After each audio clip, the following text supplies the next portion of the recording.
Welcome to Sri சமையல். இன்னைக்கு ராகி மாவை வச்சு ஒரு தட்டடை தான் செய்ய போறோம். வாங்க எப்படி செய்யறதுன்னு பார்க்கலாம். இப்போ 1 கப் அளவுக்கு ராகி மாவு எடுத்துக்கோங்க. இப்போ 1/4 கப் பொட்டுக்கடலை எடுத்துக்கலாம். இதை பவுடர் பண்ணி எடுத்துக்கோங்க.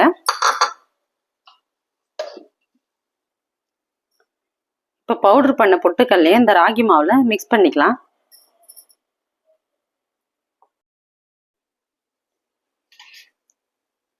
இப்போ மிக்ஸி ஜாரில் ஒரு 10 வரமிளகாய் எடுத்துக்கோங்க. ஒரு 8 பல்லு பூண்டு எடுத்துக்கலாம்.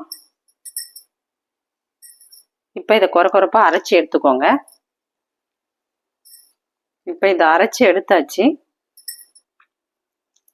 இப்போ இந்த மாவில் நம்ம மிக்ஸ் பண்ணிக்கோங்க.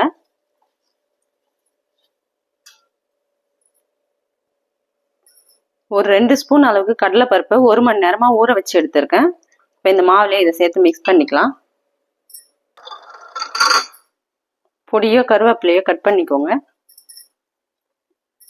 கொஞ்சமாக பெருங்காயத்தூள் சேர்த்துக்கோங்க. ஒரு 1/2 ஸ்பூன் அளவுக்கு சால்ட் சேர்த்துக்கோங்க. இப்போ ஒரு முறை நல்லா மிக்ஸ் பண்ணிக்கோங்க. இப்போ ஒரு 3 ஸ்பூன் அளவுக்கு ஆயில் சேர்த்து இதை சூடு பண்ணியிருக்கேன். இப்போ இதை சேர்த்து நல்லா மிக்ஸ் பண்ணிக்கோங்க.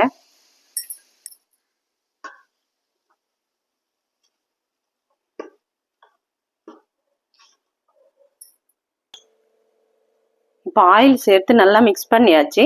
இப்போ கொஞ்சமாக தண்ணி சேர்த்து நல்லா பிசைஞ்சு எடுத்துக்கலாம். கொஞ்சம் கொஞ்சமாக சேர்த்து நல்லா பிசைஞ்சு எடுத்துக்கோங்க.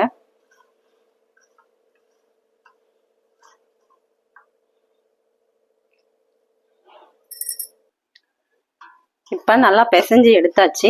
இது ஒரு 10 நிமிஷம் இப்படியே இருக்கட்டும். இப்போ மூடி வச்சிடலாம். ஒரு 10 நிமிஷம் இப்படியே இருக்கட்டும், ஊறட்டும் நல்லா.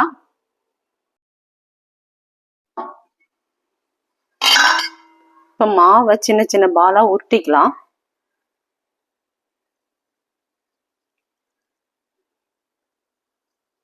இந்த சைஸ் உருட்டினா போதும். இப்போ பாலித்தீன் பேப்பர்ல ஆயில் அப்ளை பண்ணி வச்சிருக்கேன். இப்போ இந்த வட்டாவிலையும் ஆயில் அப்ளை பண்ணி வச்சிருக்கேன். நம்ம இப்போ இதை எடுத்து ப்ரெஸ் பண்ணிக்கலாம்.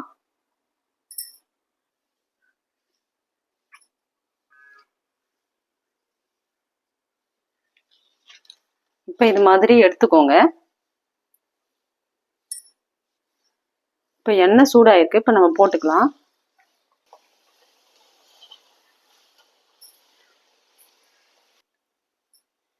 இப்போ தட்டடையே எடுத்துக்கலாம். நல்லா பொரிஞ்சு வந்துடுது பாருங்க. இந்த சொடப்பு அடங்கின உடனே எடுத்துடணும்.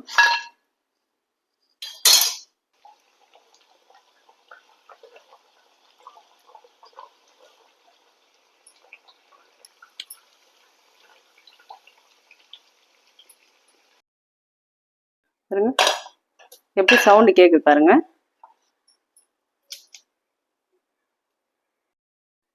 இது மாதிரி நீங்களும் உங்க வீட்டில் செஞ்சு பார்த்துட்டு எப்படி இருக்குன்னு கமெண்ட் பண்ணுங்க. இந்த வீடியோ பிடிச்சிருந்தா லைக் பண்ணுங்க, ஷேர் பண்ணுங்க, சப்ஸ்கிரைப் பண்ணுங்க.